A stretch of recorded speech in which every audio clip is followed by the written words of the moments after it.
बहुत समय पहले चंद्रगढ़ नामक एक समृद्ध राज्य में राजा विवेक और रानी माया का राज था। रानी सुंदर, समझदार और प्रजा की प्रिय थी, जबकि राजा विवेक बहादुर होते हुए भी क्रोधी और संदेही स्वभाव का था। विवाह के शुरुआती वर्षों में दोनों में प्रेम था, लेकिन धीरे धीरे उनके संबंधों में कड़वाहट आने लगी। एक दिन शिकार के दौरान रास्ता भटक जाने के कारण राजा और रानी एक पुरानी सुनसान हवेली में रुके, जहां उन्हें एक धूल भरा पुराना आईना मिला। उस आईने पर लिखा था, जो इसमें झांके वो देखे अपने भीतर छुपा सच। जिज्ञासावश दोनों ने उसमें देखा तो उनके होश उड़ गए। आईने में दिखा कि रानी माया राजा विवेक के पीछे खड़ी है, हाथ में खून से सना खंजर लिए, और राजा बस खामोश खड़ा है। डर कर उन्होंने इसे भ्रम समझ लिया और भूलने की कोशिश की। लेकिन उस रात राजा विवेक अकेले आईने के सामने गया और उसने खुद को रानी को धक्का देते हुए देखा। रानी जमीन पर गिर रही थी और खून बह रहा था। उसने उस दृश्य को नकारा और मन को समझा लिया कि यह सब वहम है।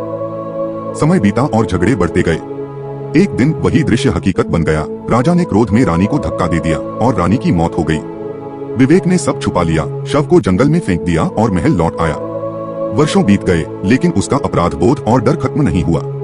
एक रात जब वह महल के उसी कक्ष में पहुंचा जहां अब वह आईना रखा था, तो आईने में धुंधलापन छा गया और रानी माया का चेहरा उभर आया। अब वह एक भयानक चुड़ैल बन चुकी थी। उसकी लाल आंखें, बिखरे बाल और भयावह मुस्कान के साथ वह बोली, राजन, जो सच तुमने दबाया वह अब लौट आया है।